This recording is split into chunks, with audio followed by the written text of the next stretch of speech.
All right, guys, let's be real for a minute. You've got the right to be comfortable in whatever you're wearing, no matter what you're doing. That is where Public Rec comes in. Their pants are designed to be as comfortable as your favorite sweats, but way more stylish. We're talking super soft fabric, no stiff seams, and enough stretch. That's what allows you to keep up with no matter what your day throws at you. And you want to know my personal favorite part about Public Rec?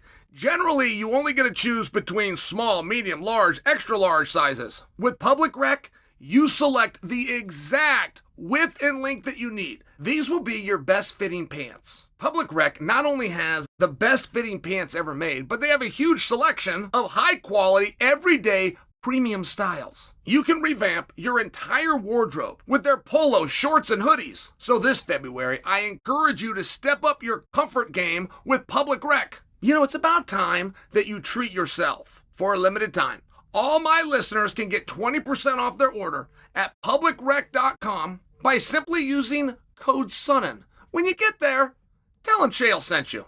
Jack Della Maddalena.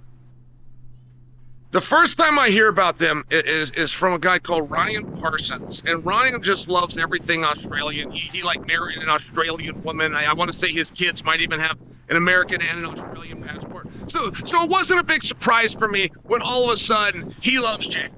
But I will tell you, he really loved Jack. And he was telling, this is about 2 years ago, he said, man, you got to see this guy. He said, this guy's different. This guy fights different. And I started watching him because of Ryan. And I started to see it. Now, how does Jack end up in a world title fight? Is that right? You bet your ass. If I had a power, if I had a magic wand and I could step in, and I realize the reality of this for commerce, it doesn't work. But at least in fantasy, I believe in a forfeit. I have always believed in a forfeit. I believe if you get two guys that want to fight and one of them said, I can't fight, well, we just figured out who's tougher.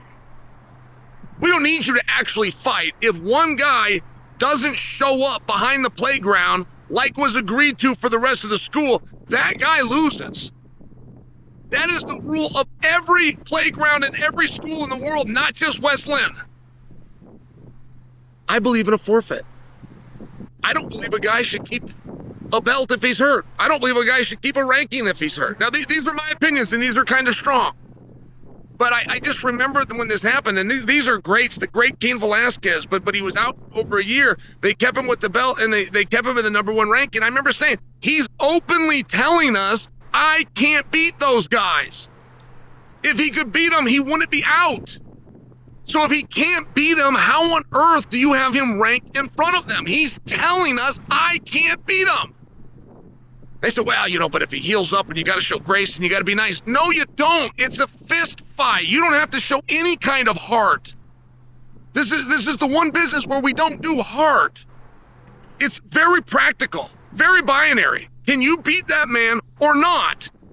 And it's always at an agreed and specified time. You don't get to go do a dojo storm. There's a reason these guys that do dojo storms and post it on the internet we think are dorks, because they are dorks. That's not the business to spring it on somebody. The whole hard part about it is agreeing at a specific time. But I want to share this with you because Jack, I don't know what happened with Jack and Kamaru Usman. But I know Jack had a contract to fight Kamaru Usman, and then that fight is off. The next thing I know, Jack is going to fight with another world champion in a totally different continent, in Leon Edwards. Now, I'm forced to assume that Kamaru pulled out of the fight. I don't actually have that information. But I think that's reasonable by me. So if Kamaru pulled out of the fight for any reason, and you are invoking Chael's forfeiture clause, then Jack just got over a world champion. The history of this sport says, beat a world champion, fight for a world championship. Instead, they put him in there with a different world champion and a future Hall of Famer in Leon. If he got past Leon, that means he's now got past Leon, and he's got Kamaru Usman. And if he can do that by never throwing a punch, good for him. That's fair play. I really do feel that. So the idea that Jack, who's he's won his last 5, and now he's got the jump come hook or crook on Kamaru, he got the jump come hook or crook on Leon, you're goddamn right he should be fighting for the world championship.